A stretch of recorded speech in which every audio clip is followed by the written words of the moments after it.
So boom, we got a Thizzle Bop, legendary Thizzle Bop, Corinne Steffens, Superhead. Let's react to this. I don't know what it is. We're like, I would never. Then who are all these men fucking? Because the men are getting fucked. But none of the women are fucking the men, but the men are getting fucked. I don't understand. So who are the men fucking? Who are the straight men? Who are all these women that the straight men are talking about their fucking, but none of the... And again, as a little Kim fucking scholar, I'm like, weren't we out here getting money? Like, weren't we out here doing the thing?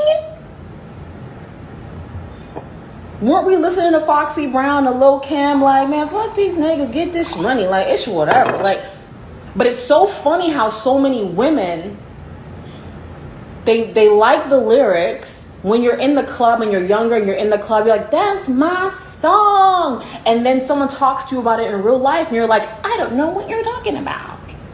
But the men are getting their dicks sucked at a ridiculous rate.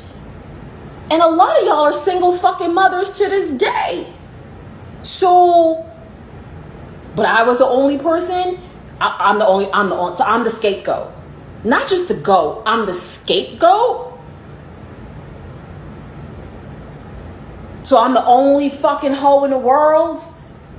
Ain't no other hoes. Your mama ain't a hoe. Where did your Christmas gifts come from? Your mom was struggling. You grew up in the hood. You didn't have no fucking money. Your mom was crying all the time. I don't have this. We got McDonald's at home. All this old bullshit. And then every fucking Christmas, come on now. Every fucking Christmas, your mom will pull a rabbit out of her pussy. And guess who the rabbit was? Uncle Steve, who's not related to nobody. So first off, this chick is vulgar as fuck, which that's a horrible criticism coming from me because you know how much I cuss on this channel. But goodness, man, we couldn't make it the first 30 seconds without you saying some crazy shit. Like, goodness. So, yeah, the monetization on this one is probably cooked. The second thing, this is a hoe rant. That's what this is. 3, she's got a these chicks they was living a whole life. They was living the whole life. And that's why, even though I hate to state it things now, I like being in an age bracket to where, oh no, I seen what some of y'all was doing in the 2000s. I know y'all was hoeing in the 2000s, but now that you're in your 40s, you're trying to act like you was never a hoe. Now that you're in your 50s, you're trying to act like you was never a hoe. You're trying to act like you was above that. But in your heyday, you was getting down, girlfriend. You was getting down. Yeah, you was out here doing the damn thing. Yeah, you was sucking that dick. You was riding that cock. But see, now they try to act like they just so much better than that. They above that. And they just feel like they passed as a race. For whatever reason, they could have did the whole reset like I mentioned in the one video, the whole reset. But the funny thing is, man, there was so many 50-year-olds that was upset that that Freaknik documentary was dropping because they was just hoping and praying. Whew. I was there in 93 and 92. Please don't let me pop up on that screen. Please don't let me put my kids done graduated college. I got a husband, man. Nobody knows about my whole past. Please don't let the chickens come to roost. And that's the difference between the majority of hoes back then versus a good chunk, maybe not the majority, but a good chunk of hoes right now. A good chunk of hoes right now are unapologetic whores like Superhead. She is one of the pioneers of this unapologetic hoeing because she wrote the book Confessions of a Video Vixen and talked about all the hoeing she did. And it was a big thing. It was a big thing, and everybody, even in my age bracket when I was in high school, a lot of chicks consumed that, read the book, and it just was what it was. But she helped usher in an era of unapologetic hoeing. But let's continue.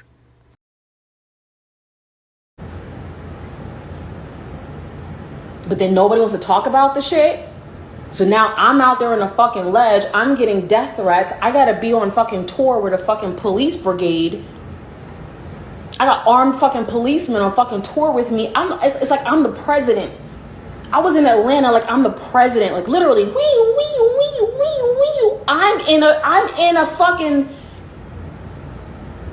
brigade, nigga. Like I'm in a caravan. Like I'm out here, like I'm Obama in this bitch in cracker country. Like it's crazy for me.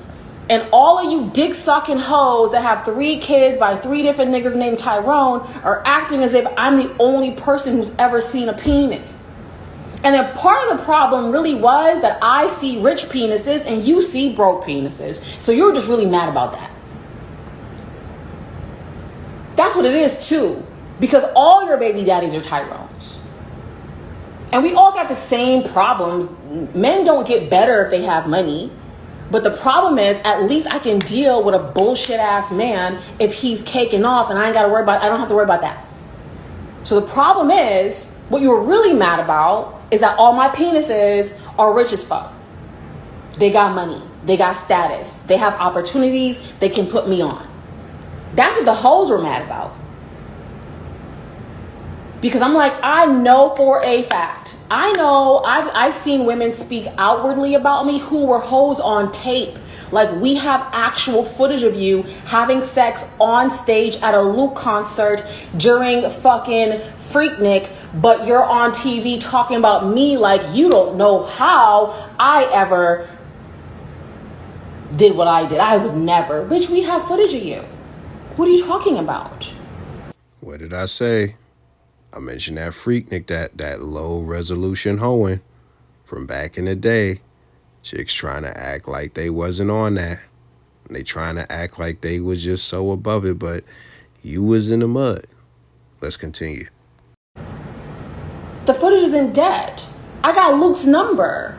We kikied about you. We giggled, bitch. Me and Luke giggled about you. And then everybody ate the shit up like, oh, because I'm not surrounded by niggas, and that's why. Because it's y'all. Do I feel vindicated by y'all? Absolutely fucking not. Y'all the fuck, and that's the other thing. I don't care. And here's what happens. Imagine you have a story. Imagine you're telling people, right? Like something awful happened to you. Name it, something awful. And no one believes you. And 1 year, 5 years, 10 years, 20 years go by, and no one believes you until someone else says it. And then those people are like, oh, now we believe you. Would you give a shit? Would you care? I was not ahead of my time. You weren't paying attention. You're late. None of this is new. This is not new. You're new. I'm not new. I wasn't ahead. This is late shit. This been happening. Go back decades. Go back from before I was even born. It's been happening. There was nothing new here. You were not paying attention. You idolized false gods. You were late, right? It wasn't me. I'm not some space creature like before my time saying things that hadn't been said before. Like, oh my God, have you not been tuned in to the sexual revolution? Have you not been tuned in? Did you not read about this? You don't follow Gloria Steinem's work? You don't go back to the 60s to the 70s? You don't see what women have been doing? Her analogy was a bit nonsensical until she got to the point. Even in the analogy was just nonsensical, but I understand the point at the end that she was harping over. And this is the thing. No, she wasn't doing something new as far as being a groupie, because groupies have existed since Nat King Cole and Elvis. They have existed. I don't know if Mozart and Beethoven was getting their dick sucked. I don't know how that went. This is the thing that she fails to realize. She is one of the pioneers of hoeing out loud.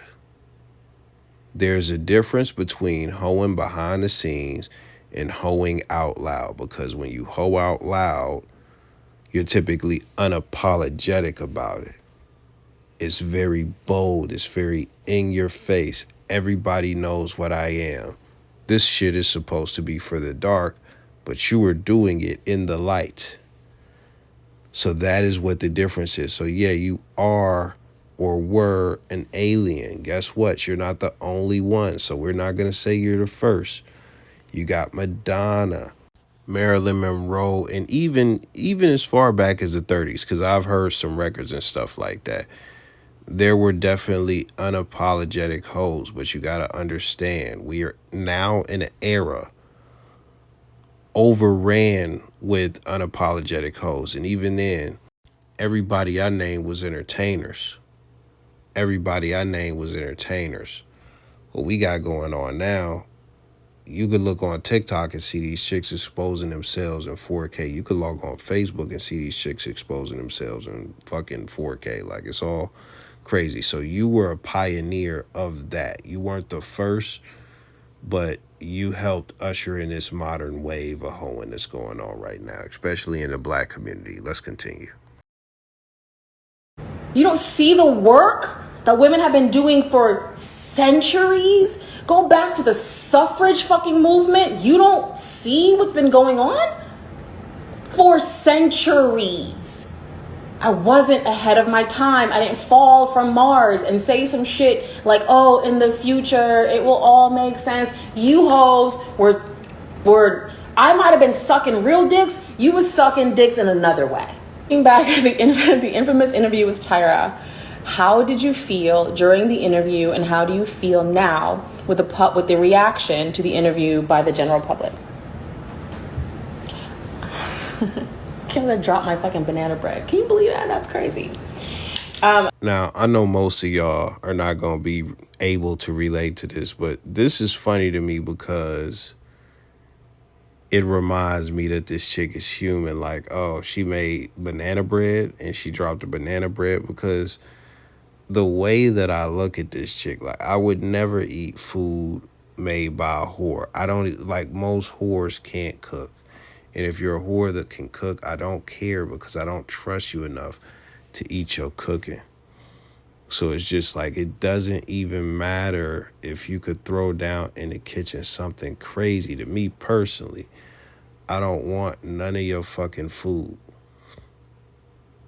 She making banana bread. Like, shit. Maybe she should let out a whole cookbook. So I felt during the interview, I wrote about this, by the way, in my second book. So it's not, I talked about this already. Some of you only think I have one book, but there are like 6. 2 that I published on my own, and then 6 with publishers, but okay. I felt I was tight. I was especially tight because I know Tyra's history, because we had some men in common, and one in particular told me a lot about her. So I knew her history, her actual bedroom history. And so I was just sitting there like, I would love to be able to right now say to this person, okay, but you fuck so-and-so for a role in this movie. You fuck so-and-so. Like, you worked we know the same people. Who are you talking to? We're from the same town. Who are you talking to? Like, what? But I understood my assignment, which was to not allow anyone, especially her, to make a fool of me on a public stage. So I kept my cool. I didn't say what I could have said and all the information that I had. This chick is fucking hilarious to me. She thinks she like the whole Martin Luther King, like she had a mission, like she was sent here to fucking take hoeing to the next level, and not like, who are you representing? Like, this shit is funny to me, man. I'm sorry. Let's continue, man. Like, oh yeah, I knew what my role was. I knew what not to do. Like, what? Like, what? Remember her saying like, these men are my colleagues, and I was like, colleagues or niggas you fucked? Like, what are we talking about? Because your colleagues work for Victoria's Secret. The men you're talking about are men you had sex with. Like, let's just But we couldn't be real in 2005 because everyone wants to be fake. So we have to sit there and pretend like Shaq is your colleague. When have you ever won an NBA championship, bitch? Show me the ring. Show me the fucking ring, ho. When did you, what are you talking about?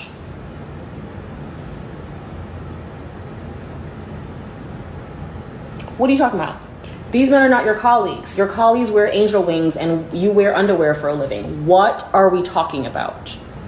And she has a point, and this is why I talk about chameleons all the time, because what it basically is, you got these chicks, they carry themselves well, and you may fall for that, and you may think, oh yeah, her name ain't coming up here or there, and she carries herself real well, she seems like girlfriend material, she seems like wifey material, et cetera, et cetera. But some of these chicks who be like that still engage in a lot of hoe activity. They still use their coochie for an advantage. They are just good at playing a role and keeping a secret and just keeping their reputation really under wraps, like really low. But they're doing whole shit. And that's what it sounds like was going on with Tyra. They were fucking the same, man. And even then, Tyra was using her coochie for opportunities. So with that being said, that's the difference. And that's a good lesson from this video when you look at these two chicks. Like, you got one chick who is a hoe out loud. You got another chick who is a hoe on the low. At the end of the day, they both hoes. But the funny thing about it is the hoe on the low is trying to embarrass the hoe out loud for being a hoe. And it's like you both are the same thing. And even outside of them, this happens all the time. I'll be transparent with you very quickly, man. A chick dropped a body count list the other day, man. We just gonna say that the body count list had tens of people on that list. Everybody is shaming this chick for that body count list, right? This Cardi, and it's mainly chicks shaming this woman that is seemingly a hoe because she has a high body count. Boom. So they're all banding together to shame this one woman for her body count. The next day, matter of fact, not even the next day, just hours later, it wasn't even a whole day, hours later, Cardi B cheated on her husband. These same hoes not only celebrate Cardi B cheating on her husband, but they also relish in the fact that she did it while she was pregnant. And then they justify her doing it while she was pregnant, her having sex with a man that is not her husband while she is pregnant with her husband's child. They justified it.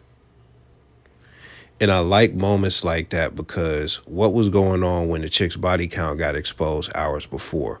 You got all these chicks being fake, acting like a body count over 10 is something that they never heard of when they got 20 themselves, but nobody knows. They think nobody knows, so they're safe. But then when this Cardi B stuff happens, they expose themselves. They expose that they not only condone cheating, but they celebrate and advocate for cheating, even if it's cheating against somebody who cheated before. But on top of that, it's even worse, because I'll be honest, cheating, I don't give a fuck about that. Like, even they're celebrities, I don't really care. But what I really found is vile is that they were trying to justify her getting smashed while she was pregnant by a guy who is not the child's father. So many women justified it, and it exposed exactly who they are. So again, just watch out for the chameleons, man. It's a lot of them, man. You know what this shit is like to me? It's kind of like a revelation. Like, okay, you thought the bed was cool, but then, you lift up the bed, boom, it has bed bugs under it. Like when you're at a hotel or something like that. Or, okay, you thought the house was cool, but you see some poop around and stuff like that, and then you have, the orchid man come over and wow, the house is infested with rats. It's like just when you think about things like that, it goes from okay, the situation was safe to man, this situation is completely crazy. It goes from man, I thought there were no mouses in the house to wow, there are a lot of mouses in the house, and it's very shocking to you. And it's just like, oh, everybody thinks that all of you chicks are just nice and just, you're just good and you're not doing no whole stuff and you're wholesome and you really carry yourself like that. But then you look up and it's like, wow, a lot of you are really vile. Like, I knew that y'all was hoeing, but I didn't know that y'all was hoeing by any means, and y'all would advocate for hoeing by any means, and y'all think this is acceptable. This type of activity is acceptable. So that's all I got for today, man. But shout out to one of the most legendary hoes of all time, man. I don't know if she would make the Mount Rushmore hoeing. I'll probably have to do that one day. I was almost about to mix this video down, but I gotta say this before we leave out. This chick was very destructive with a lot of what she did. And she did it for money and attention. She exposed a lot of men, and I actually, after I thought about it, she actually would have to be on the Mount Rushmore for hoes, because you wouldn't have people like Kat Stacks who came after her. You wouldn't have people like Sydney Starr, who is a transgender, to be out here trying to expose all these dudes. You wouldn't have, the porn star who was Zion Williams' side chick, NBA player. And once she found out he got another porn star pregnant, she started trying to expose him all through social media. Like, that type of activity wouldn't be normalized had Superhead not been the pioneer for exposing guys. I mean, even on a local level, guys get exposed now. Yeah, technology and the internet has advanced and you don't have to write a book, but it's become a whole play. I remember, and she might have wrote about this or somebody might have said it somewhere else, but Bobby Brown didn't like her because after the book, it was like she had wrote about her experience with him. And I think she kept the names out. I can't remember. I don't care. But he was grilling her one time when he seen her, and he was trying to avoid her. And it's just like, bruh, it goes back to the Drake lyric, Shorty want to tell me secrets about a rap nigga. I told her that it's more attractive when you hold it down. These chicks can't just be hoes in silence. They gotta be hoes out loud, man. They gotta be hoes out loud. And that's the sick thing about a lot of these chicks nowadays. It's like a lot of these chicks really just love the attention. And some of them intend to destroy. Some of them don't intend to destroy. But regardless, they don't care when it comes to, just throwing certain shit out there. They just care about the validation and attention. So they'll do stuff like post a whole inbox with people sending them messages and stuff like that. They'll do shit like that because of the attention that it gets them. And I'm sure Superhead is not the first to do this on some real life shit. I'm sure back in whatever time, yeah, chicks was exposed. Dudes are saying, yo, going up to the dude wife, like, yeah, he's been fucking me. Da-da-da-da. I'm sure all of that has been going on before her. But she did it on a national, public, mainstream level. And with that being said, I'm done for today, man. Let me know your thoughts. I'm gone.